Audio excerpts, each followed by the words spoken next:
Hey Science Explorer, welcome to the fascinating world of carbon and its compound.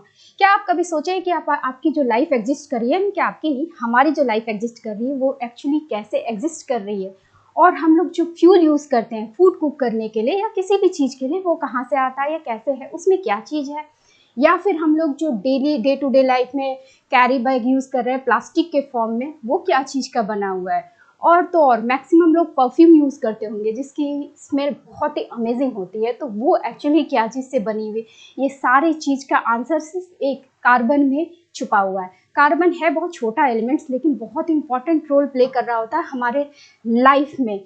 ये carbon जो है actually super social लेगो block है। लेगो block इसलिए बोले कि ये एक बच्चे का गेम होता है, बड़े भी इसको खेलते हैं। वो छोटे छोटे चीज़ को मिल करके जोड़ जोड़ करके मल्टीपल चीज़ क्रिएट करता है। कार्बन बिल्कुल वैसा ही है, वो अपने ही एलिमेंट्स के साथ जुड़ जुड़ के एंडलेस कंपाउंड क्रिएट करता है। जितना चाहे क्रिएट कर लो, अपने से छोड़ो, दूसरे भी एलिमेंट्स के साथ मिल करके वो करता है। तो ये जो उसकी वर्सिलिटी है, वर्सेटाइल नेचर है कार्बन की, जो वो मिलियंस ऑफ कंपाउंड फॉर्म करता है, एक्चुअली इसके पीछे का क्या राज है। उसके पास 3 सीक्रेट्स पावर है, नेचुरल पावर। वो क्या क्या है, एक है कैटिनेशन, दूसरा है टेट्रावेलेंसी, और तीसरा है सुपर स्ट्रॉन्ग बॉन्ड, जो कार्बन की बहुत ही बॉन्डिंग बहुत ही स्ट्रॉन्ग होती है। ये 3 पावर उसके पास बहुत ही स्ट्रॉन्ग वाली पावर है, जिसकी वजह से ये इतने सारे एंडलेस एकदम कंपाउंड बना रहा है बेधड़क से। कार्बन को आप एज ए सुपरस्टार कह सकते हो ऑर्गेनिक केमिस्ट्री का, क्योंकि वो इतने सारे काम कर रहा है इतना छोटा होने के बावजूद। तो क्या आप कार्बन के बारे में जानने के लिए रेडी हो?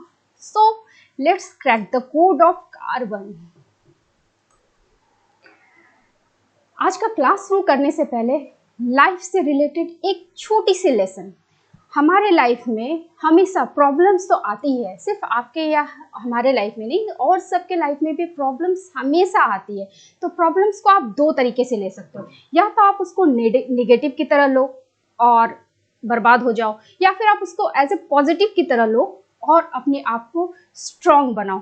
तो प्रॉब्लम्स जब भी आती है वो आपको गिराने के लिए नहीं आती, या आपके लिए एक रोड ब्लॉक का काम नहीं करती। आपको उसको देखने का नज़रिया बदलना पड़ेगा। आप उसको अगर पॉजिटिव की तरह लोगे तो आप निखर जाओगे, और अगर नेगेटिव की तरह लोगे तो आप बिखर जाओगे। ये फेमस कोड है। तो अगर आप एक एग्जांपल ले सकते हो, जैसे आप एक साइंटिस्ट का नाम सुने होंगे, थॉमस एडिसन, जो बल्ब का इन्वेंशन किए थे, और आज हम लोग उसको धड़ल्ले से यूज़ कर रहे हैं, उससे हमारी लाइफ ईजी बन गई। लेकिन क्या आप कभी सोचे हो कि वो जो बल्ब का इन्वेंशन किए थे वो एक ही बार में बन गई थी? नहीं, उसके भी लाइफ में बहुत सारी प्रॉब्लम्स आई। वो एक बार नहीं, 2 बार नहीं, 3 बार नहीं, थाउजेंड्स ऑफ टाइम्स फेल्योर्स झेले तब जाकर के बल्ब बनी। तो हर फेल्योर्स के बाद अगर वो ऐसे ही बैठ जाते और निगेटिव की तरह सोचते, अरे यार मैं तो इतना मेहनत कर रहा हूँ फिर भी फेल हो गया, तो फिर वो वहीं रह जाते और ये बल्ब आता ही नहीं। तो वो उसको पॉजिटिव की तरह लिए और हर फेल्यूर में वो कुछ अच्छा चीज़ देखे, कुछ पॉजिटिव चीज़ देखे, एक अपॉर्चुनिटी की तरह देखे, और अपने काम में कंसिस्टेंट रहे, मेहनत करते रहे, और एक दिन ऐसा भी आया कि वो सक्सेस कर गए। तो ये सक्सेस जो किए वो उनकी पॉजिटिव व्यू की तरह। इसीलिए हमेशा स्टूडेंट के लाइफ में भी जो स्ट्रगल होती है, प्रॉब्लम्स, और ये प्रॉब्लम्स जो आती है सक्सेस और फेल्योर के बीच में, वो जो झूलते रहते हैं, तो वो हमेशा उसको जब ये पॉजिटिव की तरह लेंगे तो वो हमेशा सक्सेस करेंगे। Okay, on this note, I am Krishna, you are watching me on concept quiz. Let's kick off. आज का लेक्चर शुरू करने से पहले हम लोग प्रीवियस क्लास में जो हमने बताया था उसके बारे में एक छोटा सा रिकैप। प्रीवियस क्लास में हम लोग पढ़े थे कि कार्बन क्या होता है। कार्बन एक नॉन मेटालिक एलिमेंट है जिसके 4 वैलेंस इलेक्ट्रॉन होते हैं, और तो और हर कार्बन हर जगह प्रेजेंट है। हम अपने आसपास सिर्फ कार्बन को ही फील करते हैं। कार्बन हमारे लाइफ में बहुत ज़्यादा इंपॉर्टेंट है, और कार्बन में जो बॉन्डिंग बनती है वो कोवैलेंट बॉन्डिंग बनती है। मतलब कोवैलेंट बॉन्डिंग मतलब वो शेयर करके, इलेक्ट्रॉन शेयर करके अपनी वैलेंस को पूरा करता है। और हम लोग पढ़े थे एलोट्रॉप्स ऑफ कार्बन के बारे में। मतलब कार्बन के जो 3 तरह के एलोट्रॉप्स है, डायमंड हुआ, ग्रेफाइट हुआ, और बकमिंस्टर फुलरेंस। ये तीनों के बारे में हम लोग डिटेल से प्रीवियस वीडियो में पढ़े थे। और आज के लेसन में हम लोग पढ़ेंगे वर्सेटाइल नेचर ऑफ कार्बन, फिर सैचुरेटेड और अनसैचुरेटेड कार्बन कंपाउंड क्या होते हैं, चेन, ब्रांच और रिंग के बारे में, फिर फंक्शनल ग्रुप्स के बारे में, और होमोलोगस सीरीज के बारे में। इतने सारे डिटेल्स आज की क्लास में हम लोग कवर करेंगे। तो फर्स्ट टॉपिक हम लोग पहले देखते हैं, versatile nature of carbon. Carbon में इतनी यूनिक एबिलिटी क्यों है? उसका रीज़न है कैटिनेशन, टेट्रावैलेंसी और स्ट्रॉन्ग कार्बन बॉन्ड। कैटिनेशन मतलब उसकी जो एबिलिटी होती है रिंग क्रिएट करने की, चेन क्रिएट करने की, या फिर एक आप ब्रांच क्रिएट करने की, ये जो एबिलिटी होती है वो उसको कैटिनेशन बोलते हैं। टेट्रावैलेंसी क्या हुई? इसको 4 वैलेंसी की वजह से वो अपने आप को मल्टीपल एलिमेंट से जोड़ करके एक स्टेबल कंपाउंड बनाता है, इसीलिए टेट्रावैलेंसी फेमस है। फिर उसकी स्ट्रॉन्ग कार्बन बॉन्डिंग जो होती है बहुत ही स्ट्रॉन्ग, उसकी बॉन्डिंग बहुत ही स्ट्रॉन्ग होती है क्योंकि इसकी साइज स्मॉल्स होती है, इसकी वजह से। तो ये सारे रीजंस है जो वो मिलियंस ऑफ कंपाउंड फॉर्म करता है। तो पहले डिटेल्स जानते हैं कैटिनेशन के बारे में, ठीक है। कैटिनेशन क्या होता है? एक्चुअली ये सेल्फ लिंकिंग प्रॉपर्टी होता है, ये अपने आप से ही लिंक कर करके लंबा चेन क्रिएट करता है। हम आपको बोले थे कि कार्बन को आप एक लेगो ब्रिक्स ऑफ लाइफ बोल सकते हो क्योंकि उसमें भी वो छोटे छोटे पीसेस को जोड़ करके मल्टीपल चीज बना सकते हैं। उसी तरह से कैटिनेशन भी वही चीज है कि वो अपने आप से जोड़ करके ही multiple chain, endless chain create करता है। मतलब आप उससे एक स्ट्रेट चेन क्रिएट कर सकते हो, ब्रांच चेन क्रिएट कर सकते हो, रिंग स्ट्रक्चर टाइप का चेन क्रिएट कर सकते हो। मतलब ये हुआ स्ट्रेट, लंबी चेन, एंडलेस चेन क्रिएट किया जा रहा है। मतलब किसी भी शेप में आप ब्रांचिंग में क्या हुआ, जैसे ट्री की ब्रांचेस होती है ना, वैसे ही ब्रांचिंग चेन क्रिएट कर सकते हैं। रिंग क्या हुई? मतलब क्लोज लूप टाइप की, उसको बोलते हैं रिंग चेन, ये क्रिएट कर सकते हैं। तो कैटिनेशन वही हुआ, सेल्फ लिंकिंग प्रॉपर्टी। मतलब आप इसको बोल सकते हो एक अल्टीमेट टीम प्लेयर है जो टीम में आया तो बहुत ही जबरदस्त खेला, वैसा वाला, ठीक है। अब आप इससे एक क्वेश्चन पूछ सकते हो कि जब कार्बन इतने सारे एंडलेस कंपाउंड क्रिएट करता है तो सिलिकॉन क्यों नहीं कर सकता? सिलिकॉन जस्ट कार्बन के नीचे है, ठीक है, लेकिन फिर भी सिलिकॉन इसके लेवल का कैटिनेशन नहीं करता, मतलब इसके लेवल का कंपाउंड्स क्रिएट नहीं कर सकता है। क्यों भाई? उसकी भी वैलेंसी 4 है, कार्बन की भी वैलेंसी 4 है, लेकिन कार्बन इतने सारे काम कर पा रहा है, इतने सारे एंडलेस चेन क्रिएट कर पा रहा है, तो सिलिकॉन क्यों नहीं कर पाता? वो इसलिए क्योंकि सिलिकॉन भी क्रिएट कर पाता है, ऐसा नहीं है कि वो बिल्कुल नहीं कर पाता, वो भी चेन क्रिएट करता है, लेकिन उसकी जो चेन क्रिएट करने की होती है वो लिमिटेड होती है। मतलब वो 7-8 आइटम तक ही वो क्रिएट कर पाता है, और वो जो उसकी चेन बनती है, सिलिकॉन से जो फॉर्म कंपाउंड बनती है, वो उतनी काम की नहीं होती, मतलब सो होती है, क्योंकि वो बहुत ज़्यादा रिएक्टिव होती है, तो वो उतना मीनिंगफुल नहीं होती है। और इसका रीज़न ये है कि उसकी साइज बड़ी होती है, ठीक है। तो ये आज कैटिनेशन के बारे में। दूसरा है टेट्रावैलेंसी। टेट्रावैलेंसी नाम से पता चल रहा है, टेट्रा मतलब क्या? 4, यानी कि 4 वैलेंसी इलेक्ट्रॉन जिसकी होती है उसको टेट्रावैलेंसी वाला फीचर्स बोलते हैं, ठीक है। तो टेट्रावैलेंसी में क्या होता है, आप इसको टेट्रावैलेंसी को एज ए सोशल बटरफ्लाई बोल सकते हो। सोशल बटरफ्लाई क्यों? क्योंकि उसमें क्या होता है ना कि उसमें लोगों को मिलना जुलना घुलना सबसे ज़्यादा अच्छा लगता है, सोशल होना पसंद है, लोगों से फ्रेंडशिप करना पसंद है।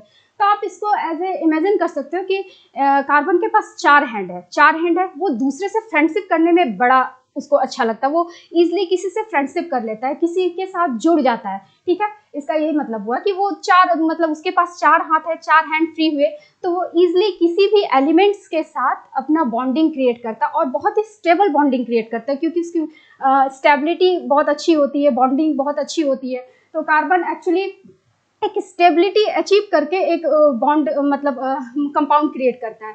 तो इसका मतलब यही हुआ कि कार्बन के पास 4 हाथ हुआ, और चारों में या तो वो खुद का एलिमेंट्स हुआ, या तो वो कार्बन के साथ जुड़ करके बॉन्ड बनाएगा, या फिर वो मतलब 4 कोवेलेंट बॉन्डिंग, 4 तरह की कोवेलेंट बॉन्डिंग मतलब बॉन्डिंग करेगा, या फिर वो दूसरा एलिमेंट्स को कोई भी दूसरा एलिमेंट्स हो सकता है, हाइड्रोजन हुआ, ऑक्सीजन हुआ, नाइट्रोजन हुआ, वो किसी के साथ भी बॉन्डिंग बना करके आराम से, उसके पास फुल वेराइटीज है, वो किसी के साथ भी जुड़ना पसंद करता है, इजिली फ्रेंड्स बना पाता है, इसीलिए इसको सोशल बटरफ्लाई किए बोले, ठीक है। और इसके ये हाइड्रोजन, ऑक्सीजन, नाइट्रोजन, क्लोरीन, इस सारे के साथ अच्छे से बॉन्डिंग क्रिएट करके वो बनाता है, इसीलिए इसको टेट्रावैलेंसी बोले, जिसकी 4 वैलेंस इलेक्ट्रॉन और वो 4 बॉन्डिंग बना करके अपनी स्टेबिलिटी फॉर्म करता है, ठीक है। तो ये हुआ टेट्रावैलेंसी।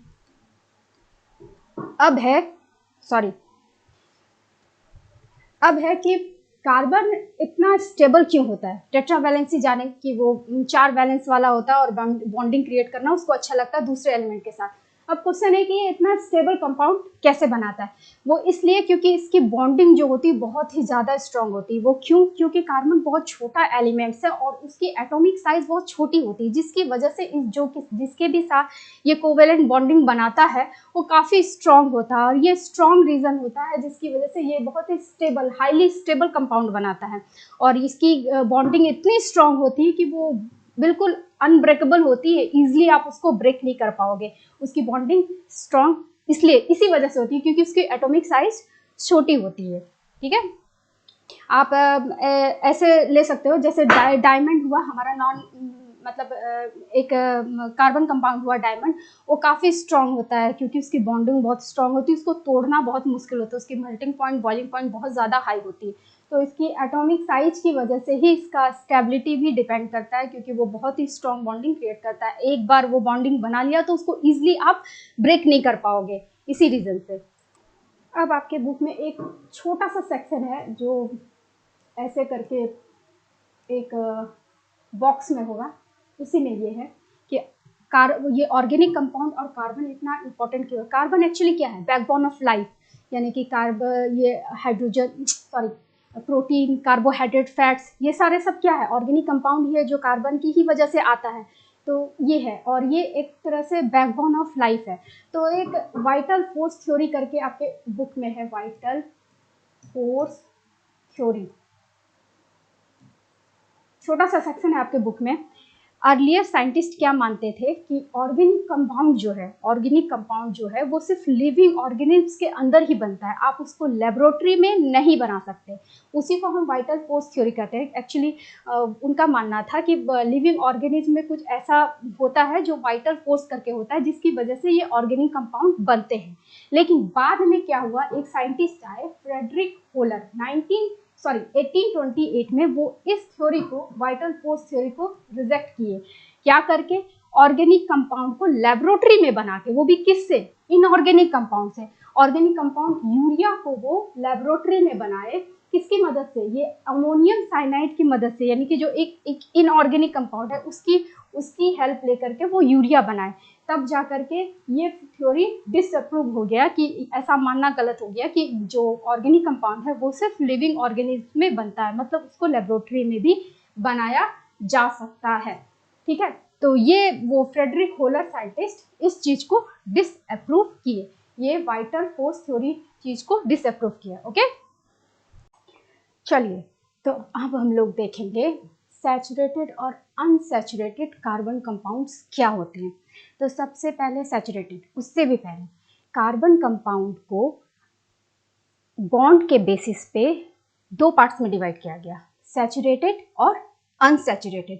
वैसे कंपाउंड जिसमें कार्बन कार्बन एटम के बीच में सिंगल बॉन्ड बन रहा हो, वैसे कंपाउंड जिसमें कार्बन कार्बन के बीच में सिंगल बॉन्ड बन रहा हो, उसको हम सैचुरेटेड कंपाउंड बोलते हैं।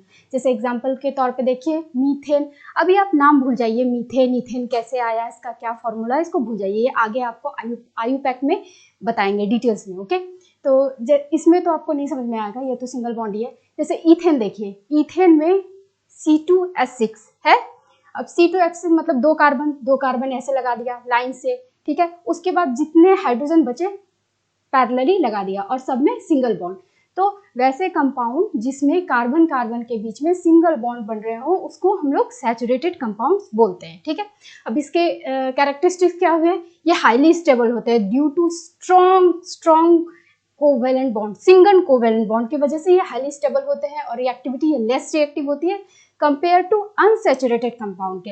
और एग्जाम्पल, सैचुरेटेड को हम अल्केन्स के नाम से भी जानते हैं, जिसका ये जनरल फॉर्मूला हुआ CnH2n+2, मैंने यहाँ पे ऑलरेडी मेंशन कर दिया है। ठीक है, तो ये सैचुरेटेड का जनरल फॉर्मूला ये हुआ। आप इससे जितने भी तरह के अल्केन्स है उसको आप निकाल सकते हैं, जिसमें n की वैल्यू आप पुट करो, सिंपल मैथमेटिक्स है ये, n की वैल्यू पुट करो, n = 1 तो आपको मिलेगा मीथेन। जैसे देखिए यहाँ पे पुट करके देखिए, C = 1 मतलब n = 1 और 2 × 1 + 2 यानी कि 4, ये पहला वाला। ठीक है, अगर n = 2 पुट कीजिएगा तो C2H6 मिलेगा। जैसे n = 2, C2 यहाँ पे क्या हो गया, 2 × 2 4 + 2, हैंड राइटिंग पे मत जाइएगा, थोड़ा सा ऑड है। तो ये हुआ C2H6। तो इस तरह से आप नंबर्स मतलब n के वैल्यू पुट करते जाइएगा, आपको सारे सैचुरेटेड कंपाउंड्स मिलते जाएंगे। ये था सैचुरेटेड के बारे में, ठीक है। अब है अनसैचुरेटेड कंपाउंड। वैसे कंपाउंड जिसमें कार्बन कार्बन के बीच में मल्टीपल्स बॉन्ड हो, या तो डबल या तो ट्रिपल मल्टीपल्स बॉन्ड हो, उसको हम अनसैचुरेटेड कंपाउंड बोलते हैं। एग्जाम्पल पे इथीन, उसको इथीन के नाम से जानते हैं, नाम अभी भूल जाइए। और इथाइन, इसमें देखिए डबल बॉन्ड है C2, 2 कार्बन ऐसे स्टेट में लगाया और इसके बीच में डबल बॉन्ड हुआ। देखिए कार्बन के पास 4 हैंड को फुलफिल करना है ना, 4 वैलेंसी को फुलफिल करना है। तो अब देखिए ये चारों वैलेंसी फुलफिल किया शेयर करके, 1 2 3 4 कर लिया। तो ये दोनों के बीच में डबल बॉन्ड, इसको हम अनसैचुरेटेड बोले। और ये ट्रिपल बॉन्ड वाला भी C के बीच में ऐसे, मतलब आप इसको देख लो, C और C, 2 H है, H लगा दो, ठीक है। और इसके बीच में ट्रिपल बॉन्ड 1 2 3। तो इसकी मतलब अपनी ऑक्टेट कंप्लीट हो गई, 1 2 3 4 1 2 3 4, ठीक है। तो ये हुआ अनसैचुरेटेड कंपाउंड। और इसकी कैरेक्टरिस्टिक्स क्या हुई, स्टेबिलिटी के मामले में ये लेस स्टेबल होता है कंपेयर टू सैचुरेटेड कंपाउंड के। रिएक्टिविटी, ये मोर रिएक्टिव होता है सैचुरेटेड कंपाउंड के कंपेयर में। और इसका एग्जाम्पल हुआ अल्कीन्स और अल्काइंस। अल्कीन्स मतलब ये इथीन, अल्काइंस मतलब ये इथाइन, मतलब वाई यानी वो नेमिंग कन्वेंशन बाद में देखेंगे। इसका अल्कीन्स का जनरल फॉर्मूला हुआ CnH2n, यहाँ पे लिखा हुआ है CnH2n, ये अल्कीन्स निकलेगा। और अल्काइंस ट्रिपल बॉन्ड वाला CnH2n-2। ये सिंपल मैथ्स है, आप इसमें n का वैल्यू पुट कीजिए और आगे अल्कीन्स और अल्काइंस मतलब डबल बॉन्ड और ट्रिपल बॉन्ड वाले कंपाउंड्स को निकाल सकते हैं। लेकिन एक चीज ध्यान रखिएगा कि n की जो वैल्यू यहाँ पे होती है 1 पुट नहीं होगी। क्यों? क्योंकि आपको जो डबल बॉन्ड और ट्रिपल बॉन्ड है ना, वो कार्बन कार्बन के बीच में बनाना होता है, कार्बन हाइड्रोजन के बीच में थोड़ी ना बनाओगे। तो वो हमेशा कार्बन कार्बन के बीच में बनेगा, इसीलिए n की वैल्यू यहाँ पे। और कार्बन कार्बन के बीच में बनने के लिए आपको 2 कार्बन तो चाहिए, 2 कार्बन के बिना आप कैसे बनाओगे, इसीलिए यहाँ पे n की वैल्यू 2 पुट होगी। जब भी पुट होगी यहाँ पे n की वैल्यू 2 पुट होगी, इस केस में भी 2 पुट होगी। तो आप उसको पुट करके ये सारे अल्कीन्स और अल्काइंस का वैल्यू निकाल सकते हैं। तो ये था आपका सैचुरेटेड और अनसैचुरेटेड कंपाउंड के बारे में। अब नेक्स्ट टॉपिक पे चलते हैं, जिसको बोलते हैं type of carbon chain structure. मतलब कार्बन कंपाउंड 3 डिफरेंट स्ट्रक्चर के फॉर्म में एग्जिस्ट करता है। तो पहला है स्ट्रेट चेन। स्ट्रेट चेन, इसमें क्या होता है, जितने भी कार्बन कंपाउंड्स हैं वो लीनियर सीक्वेंस में जुड़े होते हैं, बिल्कुल ऐसे, ये एकदम लीनियर सीक्वेंस में जुड़े रहेंगे। आप इसको देखो, ये पेंटेन हुआ, ये एक लाइन से रेल की पटरी की तरह जुड़े हुए हैं, तो इसमें कुछ ऐसा समझने वाला नहीं है, ठीक है। और सब में सिंगल बॉन्ड है, तो ये अल्केन हुआ, इसका ब्यूटेन है, ये पेंटेन है, तो इसमें उतना ध्यान नहीं देना, ये सिंपल है, ठीक है। दूसरा है ब्रांच। ब्रांचिंग चेन किसको बोलते हैं, जिसमें साइड में टंगे टुंगे रहते हैं, एकदम जैसे ट्रीज के ब्रांचेस होते हैं ना, मल्टीपल ब्रांचेस, वैसे ही इसमें भी ब्रांचिंग होती है।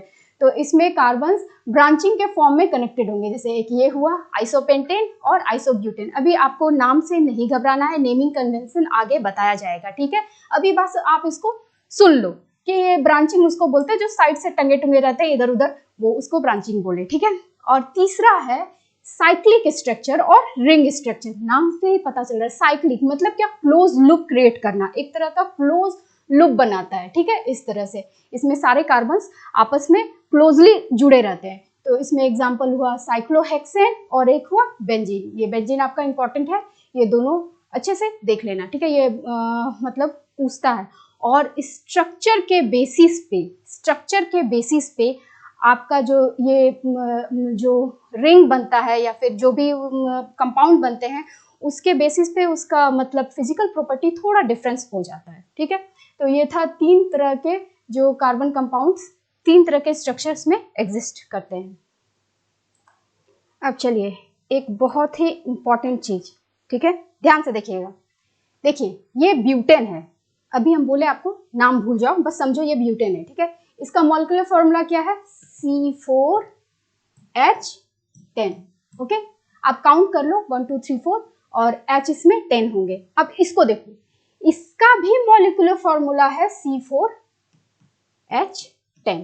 कैसे, आप काउंट करो 1 2 3 4, 4 कार्बन, 1 2 3 4 5 6 7 8 9 10, 10 हाइड्रोजन। अब ये क्या चक्कर है, ये भी C4H10, ये भी C4H10, लेकिन इसका डिफरेंट स्ट्रक्चर है और इसका डिफरेंट स्ट्रक्चर है। तो ये क्या चक्कर है, तो ये कुछ नहीं है, इसको हम स्ट्रक्चर आइसोमर्स बोलते हैं। मतलब जिसका मॉलिक्यूलर फॉर्मूला सेम हो लेकिन स्ट्रक्चर फॉर्मूला डिफरेंट हो। मतलब स्ट्रक्चर फॉर्मूला डिफरेंट हो मतलब उसका जो कार्बन का अरेंजमेंट है कार्बन एटम का जो अरेंजमेंट है वो थोड़ा डिफरेंट हो, तो उसको हम बोलते हैं स्ट्रक्चरल आइसोमर्स। मतलब ये दोनों सेम मॉलिक्यूलर फॉर्मूला एग्जिस्ट करता है लेकिन इसका स्ट्रक्चर डिफरेंट होगा। और हम अभी थोड़ा देर पहले आपको बताए थे कि स्ट्रक्चर के बेसिस पे इसका थोड़ा बहुत फिजिकल प्रॉपर्टी भी डिफरेंट होगा। स्ट्रक्चर आइसोमर्स का फिजिकल प्रॉपर्टी भी थोड़ा सा स्लाइटली डिफरेंट होगा। तो ये था स्ट्रक्चर आइसोमर्स के बारे में, मतलब दो same molecular formula but having different structure formula, और उसकी बेसिस पे इसका मतलब आपको फिजिकल प्रॉपर्टी भी वेरी करेगा। चलिए अब हम लोग पढ़ेंगे जो बहुत ही इंपॉर्टेंट है और जिसकी वजह से कार्बन को स्पेशल पावर मिला है, मतलब स्पेशल पावरफुल बन गया है। ठीक है, देखो कार्बन क्या है, अब तक अभी हम लोग जो पढ़ रहे थे हाइड्रोकार्बन्स के बारे में पढ़ रहे थे, मतलब सिर्फ हाइड्रोजन और कार्बन के बीच का देख रहे थे हम लोग, बस अभी हाइड्रोकार्बन्स उसको बोलते हैं, जो हाइड्रोजन और कार्बन को ही देख रहे थे। लेकिन कार्बन क्या है, वो फ्रेंडली नेचर का है, वो कहाँ सिर्फ हाइड्रोजन के साथ रहने वाला है, वो फ्लेक्सिबल है, वो फ्रेंड्स बनाना उसको अच्छा लगता है, तो वो सिर्फ एक के साथ तो चिपक के रहेगा नहीं। तो आप अब उसको एक स्पेशल पावर मिला, मतलब वो दूसरे से भी, दूसरे एलिमेंट के साथ भी फ्रेंडशिप करेगा, जैसे हुआ ऑक्सीजन हुआ या फिर क्लोरीन हुआ, फिर नाइट्रोजन हुआ, ये सारे के साथ भी कार्बन क्या होता है, फ्रेंडशिप करता है। तो जब ये इन सब के साथ बॉन्ड बनाता है तो इसका बिहेवियर ही चेंज हो जाता है, बिल्कुल इसका कैरेक्टरिस्टिक्स चेंज हो जाता है, इसकी केमिकल प्रॉपर्टीज चेंज हो जाती है। तो ये जो जब इसके साथ ग्रुपिंग करेगा तो उसको वो ग्रुपिंग होती है उसको हम बोलते हैं फंक्शनल ग्रुप। ठीक है, अब देखो आपको एक चीज बताते हैं कि कार्बन जो है, जब दूसरे के साथ आप ऐसे समझ सकते हो कि कार्बन को एज ए मेन एक्टर समझो, कार्बन एक मेन एक्टर है, ठीक है, कोई मूवी का मेन एक्टर है। अब आप उसको जिसके साथ भी जोड़ोगे, जिस भी दूसरे कैरेक्टर के साथ जोड़ोगे, वो उसके अकॉर्डिंग ढल जाएगा, उसका नेचर ले लेगा। तो क्या होगा, अगर वो ज्यादा पावरफुल होगा तो उसको पावरफुल वाला पावर मिलेगा। तो वही हुआ फंक्शनल ग्रुप, मतलब उसके अटैच में आने से ही, जैसे नाइट्रोजन, ऑक्सीजन, क्लोरीन, ये इसके ग्रुप में आने से ही इसका बिहेवियर ही चेंज हो गया, मतलब इसको सुपर पावर मिल गया, सुपर नेचुरल पावर मिल गया, उसको हम बोलते हैं फंक्शनल ग्रुप। वो जो दूसरा बॉन्ड बनाया, दूसरे ग्रुप के साथ बॉन्ड बनाया, उसको हम बोले फंक्शनल ग्रुप।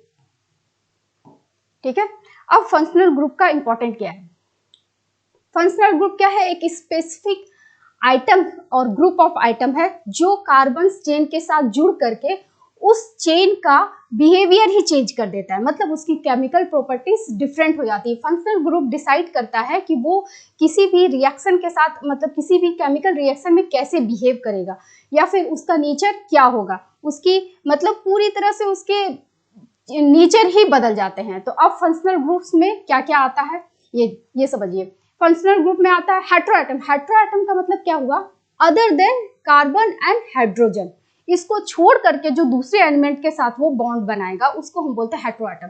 तो पहला है क्लोरीन और ब्रोमीन, यानी कि हेलो एल्केन्स उसको बोलते हैं। ये फंक्शनल ग्रुप है, इसमें क्लोरीन और ब्रोमीन जुटेगा, मतलब एक हाइड्रोजन रिप्लेस होगा और उस चेन में ये दोनों ऐड हो जाएंगे। दूसरा है ऑक्सीजन। ऑक्सीजन के साथ जो फंक्शनल ग्रुप है, ये अल्कोहल, एल्डिहाइड, कीटोन और कार्बोक्सिलिक एसिड, मतलब इसका ये फंक्शनल ग्रुप हुआ। OH ऐड होगा, CHO होगा, फिर CO होगा, COOH होगा, ये सारे फंक्शनल ग्रुप हैं। अभी आपको इसको डिटेल्स में जानने को मिलेगा जब इसका नेमिंग कन्वेंशन होगा तब। ओके, ठीक है। अब फंक्शनल ग्रुप का आपको ये बता दिए कि मतलब ये डिटरमाइन करता है कि कैसे कंपाउंड रिएक्ट करेगा दूसरे सब्सटेंस के साथ, और ये एक इसके ऐड होने से ही उसके प्रॉपर्टीज ही बदल जाती है, मतलब उसका बिहेवियर ही पूरी तरह से चेंज होता है, उसका केमिकल प्रॉपर्टी पूरी तरह से डिफरेंट हो जाती है। ठीक है, कुछ एग्जाम्पल हैं, बस आप उसको समझ लो और आगे इसका नेमिंग कन्वेंशन में आपको पूरा डिटेल से बताया जाएगा। जैसे अल्कोहल जो होता है, जैसे उसको किस में यूज़ करते हैं, मेडिसिन में यूज़ करते हैं या फिर बिवरेज में। कार्बोक्सिलिक एसिड जब भी उसका कंपाउंड के साथ बॉन्ड बन के बनेगा तो वो विनेगर एसिटिक एसिड के रूप में यूज़ होता है। कीटोन हुआ ये परफ्यूम या सॉल्वेंट में यूज़ होता है। और एक हेलो एल्केन्स है जिसमें क्लोरीन ब्रोमीन ऐड करके बनेगा, तो वो रेफ्रिजरेटर या ये एनेस्थेटिक्स में यूज़ होता है। तो अल्कोहल मतलब इसमें फंक्शनल ग्रुप क्या हुआ, बस सिंपल जो भी आपका कार्बन कंपाउंड बनेगा उसमें एक हाइड्रोकार्बन जो होंगे उसमें एक हाइड्रोजन रिप्लेस करके वो फंक्शनल ग्रुप में ऐड हो जाएगा। जैसे आप एग्जांपल के तौर पे ले सकते हो, ये हुआ C2H6, ठीक है। अब इसका एक हाइड्रोजन आप रिप्लेस करो, ठीक है, इसका हम एक हाइड्रोजन रिप्लेस करेंगे, 1 हाइड्रोजन रिप्लेस किए और इसमें मान लो अल्कोहल ग्रुप ऐड कर दिए C2H5OH, यही हुआ फंक्शनल ग्रुप, ठीक है। इसी तरह से कार्बोक्सिलिक एसिड का भी बस एक हाइड्रोजन रिप्लेस करके उसका मतलब जो भी फंक्शनल ग्रुप है उसको ऐड कर दो, तो ये इसका केमिकल प्रॉपर्टी और इसका केमिकल प्रॉपर्टी बिल्कुल डिफरेंट होगा, ठीक है, सिर्फ फंक्शनल ग्रुप के ऐड होने से। तो ये था फंक्शनल ग्रुप के बारे में, ठीक है। अब चलिए होमोलोगस सीरीज के बारे में। होमोलोगस सीरीज को आप ऐसे समझो कि एक वो बहुत बड़ी फैमिली होती है जिसमें सारे मेंबर्स एक ही जैसे बिहेव करते हैं, लेकिन वो नेक्स्ट मेंबर उससे थोड़ा सा हैवी होते हैं। इसको ऐसे समझिए, जैसे यहाँ पे मीथेन हुआ CH4, ठीक है, ये इथेन हुआ C2H6 और ये प्रोपेन हुआ C3H8। अब इसमें देखो, इसमें हम फंक्शनल ग्रुप ऐड करते हैं, ठीक है। फंक्शनल ग्रुप ऐड करने में क्या होगा, एक हाइड्रोजन हटाओ और उसमें प्लस OH कर दो, ठीक है, तो ये क्या हो जाएगा CH3OH, राइट। उसमें फिर से सेकेंड वाले में एक हाइड्रोजन हटाओ और उसमें प्लस OH कर दो, क्या हो जाएगा C2H5OH, राइट। फिर सेकेंड थर्ड प्रोपेन, एक हाइड्रोजन हटाओ और उसमें OH ऐड कर दो, तो क्या हो जाएगा C3H7OH, ठीक है। अब देखो इसमें सोचने वाली क्या बात है, जब आप जैसे जैसे नीचे जाओगे, नीचे की साइड जैसे जैसे आप बढ़ोगे इधर या इधर दोनों साइड में, आप क्या देखोगे कि पहला वाला जो है वो दूसरे वाले से CH2 का डिफरेंस होगा। आप सिंपल मैथ से कैलकुलेट करो ना, देखो CH4 है, नीचे वाला क्या है C2H6, बस सिंपल मैथ से इसको घटाओ, क्या होगा, सिंपल मैथ्स लगाओ, 6 में 4 गया 2 यानी कि H2 और C2 और C1 क्या C, मतलब CH2। यहाँ पे जो डिफरेंस होगा इस दोनों के बीच का difference minus CH2, sorry handwriting में मत जाना, ये थोड़ा सा गड़बड़ है, इस दोनों का डिफरेंस माइनस CH2, मतलब आप इसमें CH2 जोड़ोगे, इसमें CH2 जोड़ोगे तो आपको ये मिल जाएगा सिंपल। इधर भी अल्कोहल के केस में भी देखो CH3 है, CH3OH, ठीक है। इसमें देखो ऊपर वाला, इसके नीचे वाला क्या है, जस्ट नीचे C2H5OH, सिंपल मैथ्स लगाओ, ये कट गया, ये बचा CH2, मतलब इस दोनों का भी डिफरेंस माइनस CH2, मतलब आप इसमें CH2 ऐड करोगे तो ये होगा। तो होमोलोगस सीरीज का क्या मतलब हुआ, मतलब जैसे जैसे हम लोग नीचे जा रहे हैं इसका मॉलिक्यूलर मास बढ़ रहा है, ठीक है, जैसे जैसे हम लोग नीचे जा रहे हैं उसका मॉलिक्यूलर मास बढ़ रहा है। मॉलिक्यूलर मास जब बढ़ेगा तो ऑब्वियसली उसका फिजिकल प्रॉपर्टी भी बढ़ेगा, क्योंकि मॉलिक्यूलर मास पे डिपेंड करता है फिजिकल प्रॉपर्टी, तो इसकी फिजिकल प्रॉपर्टी डिफरेंट होगी और इसकी केमिकल प्रॉपर्टी सेम होगी, क्योंकि वो जो एक मेंबर होगा उसी मेंबर का सीरीज चलेगा। जैसे यहाँ पे फंक्शनल ग्रुप क्या है, अल्कोहल, तो अल्कोहल का ही सीरीज चलेगा, तो due to same functional group उसकी केमिकल प्रॉपर्टी सेम रहेगी लेकिन फिजिकल प्रॉपर्टी डिफरेंट करेगी। क्यों? क्योंकि उसका मॉलिक्यूलर मास बढ़ेगा, जैसे जैसे हम लोग नीचे जाएंगे वो थोड़ा हैवियर होते जाएगा, उसी को हम बोलते हैं होमोलोगस सीरीज, मतलब जो सिर्फ CH2 के डिफरेंस पे रहता है, मतलब जस्ट सक्सेसिव मेंबर, जस्ट उसके नीचे वाला मेंबर सिर्फ उससे CH2 यूनिट x बड़ा होगा, CH2 यूनिट बड़ा होगा, मतलब जैसे जैसे वो नीचे जाएगा उसका कार्बन कंपाउंड ये क्या हो रहा है, कार्बन बढ़ रहा है, कार्बन इंक्रीज हो रहा है, हाइड्रोजन भी इंक्रीज हो रहा है, ठीक है। तो दोनों जब बढ़ेंगे तो ऑब्वियस सी बात है ना, यहाँ पे कार्बन भी बढ़ रहे हैं हाइड्रोजन भी बढ़ रहे हैं, जब दोनों बढ़ेंगे तो ऑब्वियस सी बात है मॉलिक्यूलर मास बढ़ेगा, मॉलिक्यूलर मास बढ़ेगा ऑब्वियस सी बात है उसकी फिजिकल प्रॉपर्टी बढ़ेगी, ठीक है। फिजिकल प्रॉपर्टी मतलब क्या, बॉइलिंग पॉइंट, मेल्टिंग पॉइंट, ये सारे लेकिन केमिकल प्रॉपर्टी सेम रहेगा, क्योंकि वो एक ही किसी फंक्शनल ग्रुप को लेकर के चलेगा, या तो अल्कोहल या तो ये अल्केन या अल्कीन्स, को एक ही प्रॉपर्टी को लेकर चलेगा, जिसकी वजह से उसकी केमिकल प्रॉपर्टी सेम रहेगी। तो यही सेम है, homologous series is a group of organic compound having the same functional group and similar chemical property. मतलब वो ग्रुप ऑफ ऑर्गेनिक कंपाउंड होता है जिसमें सेम फंक्शनल ग्रुप रहेगा और सिमिलर केमिकल प्रॉपर्टीज रहेगी, क्योंकि फंक्शनल ग्रुप सेम रहेगा। क्योंकि जब भी कंपाउंड में फंक्शन ऐड होता है, कोई फंक्शनल ग्रुप होता है, उसकी वजह से ही केमिकल प्रॉपर्टी चेंज होती है। ये मैंने आपको प्रीवियस में ही बताया था। तो जब सेम फंक्शनल ग्रुप रहेगी तो उसकी केमिकल प्रॉपर्टी सेम रहेगी, लेकिन फिजिकल प्रॉपर्टी वेरी करेगी, क्योंकि उसका मॉलिक्यूलर मास वेरी कर रहा है। जैसे जैसे हम नीचे की तरफ जा रहे हैं उसका मॉलिक्यूलर मास वेरी कर रहा है, उसके कार्बन्स बढ़ रहे हैं, हाइड्रोजन बढ़ रहे हैं, जिसकी वजह से उसका मॉलिक्यूलर मास बढ़ रहा है, तो उसकी फिजिकल प्रॉपर्टी वेरी करेगी। ठीक है, अब इसका एग्जांपल हुआ अल्केन, अल्कीन, अल्काइंस, या फिर कोई भी फंक्शनल ग्रुप आप ले सकते हो, इससे अल्कोहल का ही ग्रुप ले लो। ठीक है, अब कैरेक्टरिस्टिक्स क्या है होमोलोगस सीरीज का, इसका सेम जनरल फॉर्मूला रहेगा, क्योंकि जो भी सीरीज चलेगा वो सेम ही चलेगा। अगर अल्केन्स चल रहा है तो अल्केन्स ही चलेगा, अल्काइन चल रहा है तो अल्काइन चलेगा, अल्कीन्स चल रहा है तो अल्कीन ही चलेगा, तो उसका जनरल फॉर्मूला सेम रहेगा। जनरल फॉर्मूला मैंने आपको प्रीवियस पेज में बताया था, CnH2, अल्केन्स का हुआ CnH2n+2, अल्कीन्स का हुआ CnH2n और अल्काइंस का हुआ CnH2n-2। और इसको कैसे निकालेंगे, इसमें n का वैल्यू आप 1 से रख सकते हैं, लेकिन इस दोनों में n का वैल्यू आप 1 नहीं रख सकते हैं, n का वैल्यू आप 2 से रख सकते हैं, क्योंकि अल्कीन और अल्काइन में मल्टीपल्स बॉन्ड बनते हैं। और मल्टीपल्स बॉन्ड किसके बीच में बनते हैं, कार्बन कार्बन के बीच में बनते हैं। तो जब कार्बन कार्बन के बीच में बनेंगे मल्टीपल्स बॉन्ड, तो ऑब्वियस सी बात है ना कि 2 कार्बन की जरूरत पड़ेगी, इसीलिए अल्कीन्स और अल्काइंस में आपको 2 कार्बन लगेंगे। ठीक है, n=2 वैल्यू आप पुट करेंगे। ठीक है, अब देखिए और इसका होमोलोगस सीरीज का सेम फंक्शनल ग्रुप, मतलब कोई भी ग्रुप चलेगा सेम ही फंक्शनल ग्रुप उसका ऐड होगा, चाहे वो अल्कोहल हो, कार्बोक्सिलिक एसिड हो या एल्डिहाइड हो। फिर इसका ग्रेडेशन, मतलब फिजिकल प्रॉपर्टी उसकी वेरी करेगी। क्यों, क्योंकि वो जैसे जैसे नीचे साइड में जाएगा उसका मॉलिक्यूलर मास इंक्रीज होगा। ठीक है, तो उसका फिजिकल प्रॉपर्टी भी चेंज होगा। ठीक है, क्योंकि फिजिकल प्रॉपर्टी मॉलिक्यूलर मास पे डिपेंड करता है। ठीक है, सिमिलर केमिकल प्रॉपर्टी, क्योंकि उसका सेम फंक्शनल ग्रुप रहेगा, या तो वो अल्कोहल को लेके चले, या तो एल्डिहाइड को लेके चले, या अल्केन अल्किन अल्काइन जिसको भी, इसलिए उसकी केमिकल प्रॉपर्टी सेम रहेगी। और डिफरेंट इन मॉलिक्यूलर मास कितना, 14 यूनिट से डिफर करेगा, क्योंकि CH2 का वैल्यू 14 होगा। ठीक है, तो ये था आपका होमोलोगस सीरीज के बारे में। यहाँ तक होप करते हैं कि आप लोगों को अच्छे से समझ आया होगा।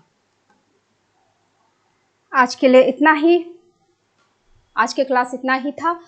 आज के क्लास के बेसिस पे आपके लिए हम एक क्वेश्चन दे रहे हैं। ठीक है, जो हम ऑलरेडी आपको बता चुके हैं, आप इसको ऑनेस्टली अटेम्प्ट करने का कोशिश कीजिएगा।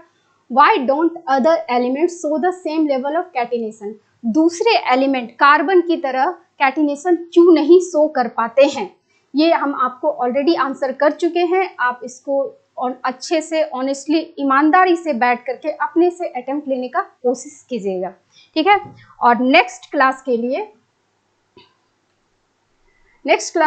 आपको एक क्वेश्चन है, ये आपका बोर्ड में पूछा हुआ क्वेश्चन है, जो हम नेक्स्ट क्लास में आयुपैक बताएंगे, उसको आप पहले से ही थोड़ा बहुत रीड करके रखिएगा, तो आपको चीज़ें अच्छे से क्लियर होगी और समझ में भी आएगी जो मैं आपको बताऊंगी। तो उतना आपको ज़्यादा दिमाग लगाने का जरूरत नहीं पड़ेगा। तो उसके बेसिस पे ये क्वेश्चन है कि select the correct IUPAC name for the compound with the structure ये। तो आप इसको अटेम्प्ट करने का कोशिश कीजिएगा और थोड़ा बहुत पढ़ के आइएगा। अगर आपको हमारी क्लास अच्छी लगी हो तो प्लीज़ आप इसे लाइक करें, शेयर करें और सब्सक्राइब करना बिल्कुल मत भूलें। Thank you.